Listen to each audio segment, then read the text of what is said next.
Bonjour et bienvenue sur Vivre avec bon sens, le podcast qui bouscule les codes de notre santé. Je suis Joy et je parlerai ici sans détour de sujets qui m'animent et me motivent. Je partagerai aussi mon micro avec des personnes aussi géniales qu'inspirantes afin de nous faire réfléchir et évoluer. Bref, tout un programme pour être pleinement épanoui et en accord avec soi.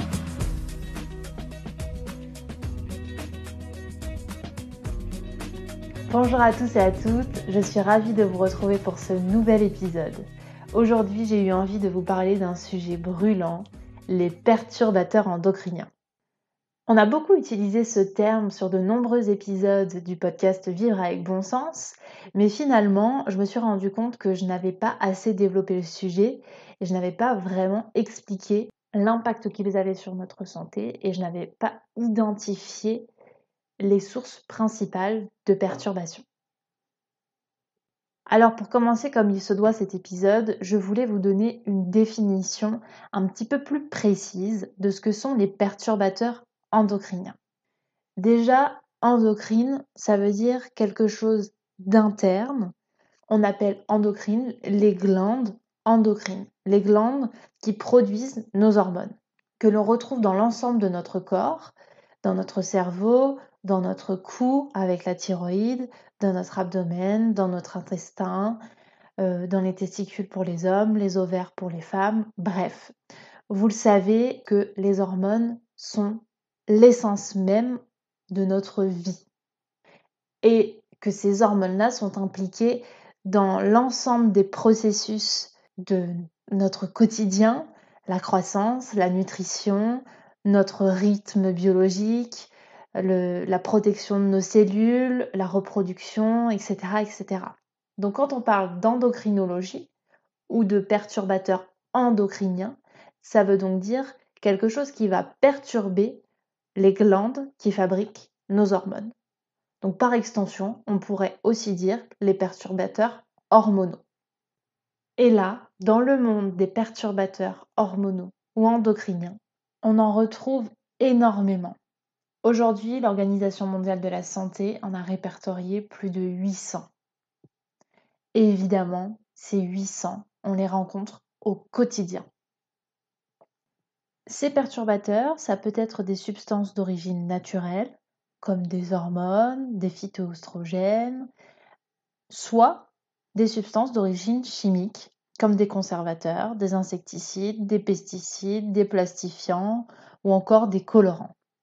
Mais tous deux vont interférer avec notre système hormonal dans notre organisme et en particulier les hormones sexuelles. Donc, il y a des risques de provoquer des troubles de fécondité, la baisse de la fertilité, des anomalies auprès du fœtus, des maladies diverses et variées. En fait, ces perturbateurs endocriniens sont impliqués dans les maladies dites modernes. Alors au lieu de vous faire un épisode où je vous explique et je vous donne le nom des 800 substances controversées, je préfère vous donner mon retour d'expérience à moi lorsque j'ai commencé ma chasse aux perturbateurs endocriniens. Pour ça, on va remonter à peu près 4-5 ans en arrière lorsque j'ai décidé de prendre ma santé en main. Ma santé physique, mentale et indéniablement sociale, puisque j'ai décidé de changer radicalement ma façon de consommer pour pouvoir avoir un meilleur impact sur ma santé. Je vous rappelle, pour ceux qui n'ont pas écouté le tout premier épisode de ce podcast, que j'ai eu de nombreux messages d'alerte avant de comprendre que tout était géré par nos hormones. Avant même de m'attaquer à la partie purement interne, c'est-à-dire mon système de pensée, mes croyances, tout ce qui va toucher le développement personnel, j'ai préféré m'attaquer à tout ce qui est externe. Je pense que c'est typiquement humain, reporter la faute sur ce qu'il y a à l'extérieur avant d'aller voir ce qu'il y a à l'intérieur. Mais ça, c'est un autre sujet. Donc, j'ai commencé par changer beaucoup de choses dans ma cuisine. J'ai commencé par mon alimentation, à proprement dit, où je suis passée au 100% bio, local et de saison. C'est un choix purement personnel. Je vous invite à écouter l'épisode justement sur le bio, local et de saison afin de faire votre propre choix. Si vous ne consommez pas des fruits et légumes bio, Ça voudra dire que vous allez avoir forcément des perturbateurs endocriniens sur ces aliments-là par rapport aux insecticides, aux pesticides et autres produits chimiques que l'on utilise aujourd'hui dans l'agriculture. Si pour X raisons, vous ne pouvez pas consommer des produits biologiques garantis sans pesticides, eh bien évidemment, je vous invite à bien les laver et à les éplucher et à consulter cette fameuse liste dont je vous parle dans l'épisode sur le bio, le local et la saisonnalité, la liste des fruits et légumes les plus contaminés en pesticides. Au-delà des fruits et légumes, il va y avoir tout ce qui est poisson, viande, lait, fromage, etc. Ce qui pose problème sur cette partie alimentaire-là, c'est que les animaux eux-mêmes sont gavés d'antibiotiques, mal nourris, piqués aux hormones, aux antiparasitaires, nourris aux pesticides. Bref, en fait, les animaux dont on consomme la viande sont vraiment imbibés de produits chimiques qui se retrouvent forcément dans nos assiettes. Donc là, encore une fois, je vous invite pas à devenir végétarien ou végétalien, mais en tout cas à avoir cette prise de conscience-là pour limiter votre consommation de produits d'origine animale qui seraient gavés de perturbateurs endocriniens. On retombe évidemment sur la filière biologique, sur quelque chose, sur des circuits courts, sur des endroits où on sait comment les animaux sont élevés, sont nourris, traités. Tout ça, vous le savez, c'est remettre du lien, remettre de la conscience, remettre des conversations et de l'éthique dans nos achats. Pour le poisson, ça va être pareil. On va retrouver évidemment tout ce qui est antibiotiques, produits chimiques en tout genre, mais on va retrouver aussi ce qu'on appelle les PCB. Donc ça, c'est des perturbateurs endocriniens qu'on va retrouver dans les eaux qui ont été contaminées et qui malheureusement contaminent les poissons. Les perturbateurs endocriniens ont la faculté de se loger dans le gras, donc tous les poissons gras sont les poissons les plus contaminés en perturbateurs endocriniens. De même pour le plastique dans le ventre des poissons, ou encore les traces de contraceptifs, de mercure, etc., etc. C'est pour ça que dans les recommandations, en tout cas en nutrition santé, il est préférable de manger des petits poissons gras. Puisqu'ils sont petits, et bien forcément ils ont moins de perturbateurs endocriniens. Une fois que j'avais fait le tri dans mes aliments et que j'étais repassée sur des aliments bruts et non de l'ultra-transformation qui là contient énormément de perturbateurs endocriniens sous forme d'additifs, je vous l'ai dit dans les épisodes précédents, les additifs vont perturber le fonctionnement de notre corps, donc nos hormones. Donc là, on revient vraiment sur les épisodes consommés de façon le plus brute possible. Je vous renvoie à l'épisode sur les faux aliments avec Anthony Fardet. Et puis au-delà en fait de ce qu'on va mettre dans l'assiette, il va y avoir tout ce qu'il y a autour, c'est-à-dire les emballages. Donc j'ai banni les emballages plastiques. En tout cas, j'essaye tous les jours de faire de mon mieux, même si je suis encore loin du zéro déchet et de l'autosuffisance. J'ai donc opté pour le vrac, et donc là ça a forcément considérablement réduit ma consommation de plastique, qui pose problème puisque le plastique va, quand il est chauffé, libérer ses particules nocives. Alors vous allez certainement me dire, oui, mais pour des pâtes, du riz ou ce genre de choses, je ne chauffe pas les aliments avec le paquet. Certes, sauf que au niveau de l'entrepôt, eh bien, ce sont souvent des produits qui sont conservés, entassés dans des cartons, parfois même mis en plein soleil, comme les bouteilles d'eau ou ce genre de choses. Et donc, au contact de la chaleur, eh bien, les perturbateurs endocriniens que l'on ne voit pas à l'œil nu, évidemment, ces petits numéros se libèrent dans notre alimentation et après, c'est nous qui les ingérons lorsque l'on mange. Il en est de même pour les bouteilles en plastique d'huile. L'huile d'olive, le corps gras, va absorber les particules de plastique. Donc que ce soit en termes de chaleur ou en termes de gras, privilégiez plutôt du verre.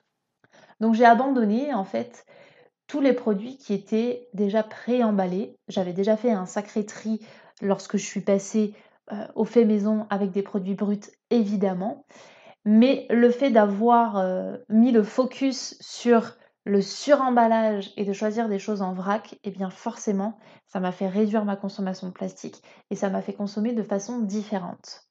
Je vous ai fait un article sur mon site concernant le plastique où je vous indique justement les plastiques qui sont les plus nocifs pour notre santé.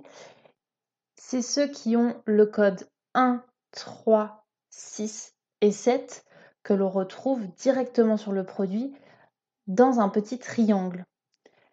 On va retrouver typiquement les bouteilles d'eau, les bouteilles de soda, les bouteilles de jus de fruits. Bref, tout ça, c'est généralement le code 1 et ce sont très souvent des produits qui sont entreposés dehors, au soleil, et lorsque vous buvez votre eau, votre soda ou votre jus de fruits, et ben vous prenez les perturbateurs endocriniens qu'il y a dans le plastique. Moins appétissant quand on le dit comme ça. Ensuite, on va retrouver le fameux film étirable, les pots de yaourt, les pots qui contiennent les épices, les différentes cuillères que l'on pourrait utiliser en plastique quand on cuisine, les fameux tupperwares où l'on conserve des produits dedans et que l'on met même parfois au micro-ondes. Dans les ustensiles de cuisine, justement, on va retrouver la bouilloire, les biberons, les récipients que l'on trouve dans les robots ou encore les moules à gâteaux. En fait, le plastique, quand il est chauffé, va libérer ses particules nocives dans nos aliments. Et forcément, c'est là qu'on va retrouver les perturbateurs endocriniens. Donc, vous pouvez faire la chasse au plastique dans votre cuisine, mais vous pouvez surtout passer à une autre façon de consommer, aller chercher des choses en vrac, passer avec des choses en verre et surtout, ne pas chauffer le plastique. Ensuite, une fois que j'avais fait le tri dans ma cuisine, je suis passée dans ma salle de bain. Et alors là, autre monde aussi, puisque tout ce qui est gel douche, shampoing, maquillage, démaquillant, tout en fait, crème de jour, crème de nuit, enfin tout était contaminé aux perturbateurs endocriniens. Là-dedans, on va retrouver tout ce qui est parabènes, phénoxyéthanol, phthalates, hydrocarbures, triclosan, sel d'aluminium, benzophénone, sodium lauryl sulfate, BHA. Une femme en moyenne, elle applique 80 composants chimiques sur sa peau par jour. Vous vous rendrez compte? Entre le gel douche, le shampoing, la crème, la laque, le vernis à ongles, le déodorant, les laits, le parfum, le maquillage, etc., etc. Donc là, j'ai fait exactement pareil que dans ma cuisine. Je suis passée au naturel. Je suis repassée au savon, saponifié à froid, qui est à la fois bon pour ma santé, bon pour ma peau. Le démaquillant, je suis passée sur des huiles végétales, extraites à froid également et vierges. Le maquillage, j'en mets quasiment pas. Et si c'est le cas, je choisis du maquillage naturel, des choses que je suis capable de faire moi-même s'il le faut. C'est exactement la même logique que dans la cuisine. Si je ne peux pas le fabriquer moi, c'est qu'il y a un problème. Et évidemment, on apprend à revenir à l'essentiel, au naturel et à faire le tri. Parce qu'au-delà de ma cuisine et de ma salle de bain, il y avait aussi tout le reste, avec la peinture dans les murs, le vernis sur les meubles, la colle, les revêtements plastiques sur le sol, ou encore mon canapé. Dans mon canapé, il y a des traitements qui s'appellent des retardateurs de flamme, qui sont des perturbateurs endocriniens. Alors là, pour le coup, j'ai pas fait le tri. Je me suis pas séparée de tous mes meubles et de mon canapé. Mais par contre, je me suis dit que la prochaine fois que j'achèterai un meuble, ce sera peut-être un meuble que je retaperai moi. J'essaye de faire de mon mieux. Pour tout ce qui est aussi bougies d'ambiance, parfums d'intérieur, désodorisants, le Febreze sur les vêtements ou encore les anti-moustiques l'été, pareil, j'ai arrêté tout ça et je suis revenue à du naturel, à des choses comme les huiles essentielles, des choses qu'on peut trouver en fait dans la nature et qui ne sont pas chimiques.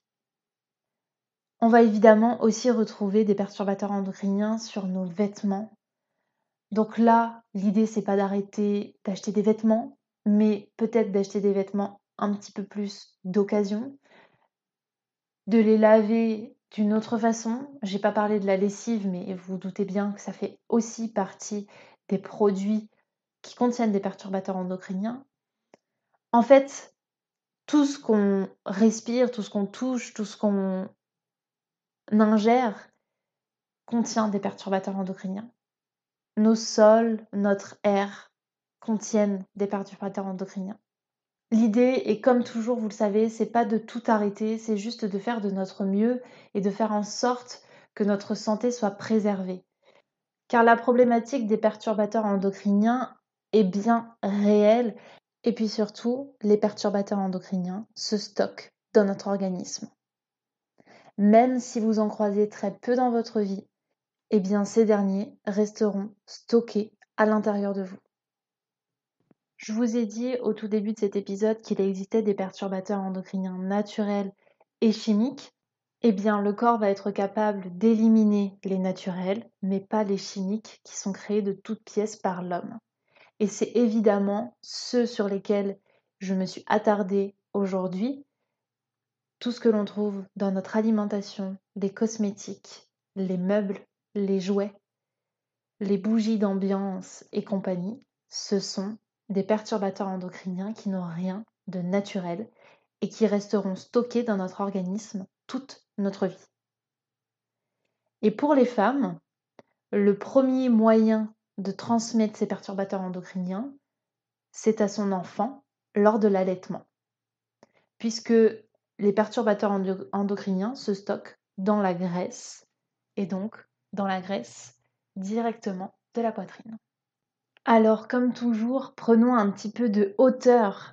Prendre conscience que nous sommes entourés de perturbateurs endocriniens, que notre vie regorge de substances nocives, ne veut pas dire arrêter d'acheter, de manger, de boire et aller vivre nu dans la forêt. Vous le savez, je ne fais pas partie de ce camp-là, ceux qui vous encouragent à vivre nu dans les bois. Mais ce que je vous encourage à faire, par contre, c'est de prendre conscience au quotidien de ce que vous achetez, de ce que vous mangez, de ce que vous mettez sur votre peau, de ce que vous inhalez. Juste en mettant cette conscience-là, vous changerez votre comportement. Parce que vous l'aurez identifié et c'est ça qui vous permettra de mieux faire. Même si vous avez vécu à côté d'un champ où on aspergeait les fruits ou les légumes de pesticides, bien sûr que vous avez certainement dû prendre des perturbateurs endocriniens, mais comme une autre personne qui a mangé du poisson tous les jours de toute sa vie. On est tous différents, on part tous avec un bagage et un quota de perturbateurs différents. Les impacts se sont vus pour certains et pas pour d'autres. Et il est encore temps juste de vouloir faire de notre mieux aujourd'hui. Ne soyez pas dans le dogme de foutu pour foutu. Je me suis fait opérer de la thyroïde. Il y a de très fortes présomptions sur les perturbateurs endocriniens que j'ai consommés via ma nourriture, via mon maquillage, tout ce qu'il y avait en fait dans ma vie. J'ai fait partie de ces personnes-là. Et c'est pas aujourd'hui que je me suis dit, eh ben tant pis, je continue à faire n'importe quoi et à pas mettre de conscience. Au contraire, je peux sauver mes autres organes, donc je vais faire en sorte que ma santé soit meilleure. Elle ne sera jamais parfaite parce que nous ne sommes pas dans un monde parfait, mais je peux juste essayer moi, à mon niveau, avec moi-même, de faire du mieux que je peux. Et c'est ce que je vous invite à faire. Si vous souhaitez creuser le sujet, je vous invite à aller sur le blog Ça se saurait de Sabrina Debusca qui a fait un énorme travail sur les substances toxiques dans notre quotidien. Au-delà d'avoir rédigé des articles, elle a aussi créé en collaboration avec une ONG des guides pratiques. Et ces guides, vous pouvez les télécharger, les imprimer pour l'étudier avec vos enfants à l'école, si vous êtes un site ou autre. Je les trouve extrêmement bien faits. Donc n'hésitez pas à aller faire un tour sur son blog, ça se saurait. Je vous invite aussi à regarder l'émission d'Envoyé spécial qui est trouvable sur YouTube très facilement, qui s'appelle Les perturbateurs endocriniens, nos vies empoisonnées, qui date de 2018, mais qui est vraiment très très bien faite, qui dure à peu près 45 minutes et qui vous informera encore plus que cet épisode de 20 minutes, forcément, sur les perturbateurs endocriniens. Et puis, j'aurai la chance justement de recevoir Sabrina Debusca dans mon prochain épisode pour parler d'un perturbateur endocrinien que l'on connaît tous, mais très mal, la pilule contraceptive. Je vous remercie infiniment pour votre écoute. Si vous avez apprécié cet épisode, n'hésitez pas à laisser un commentaire, une note ou à le partager. Je vous dis à très très vite pour la suite et merci de votre fidélité.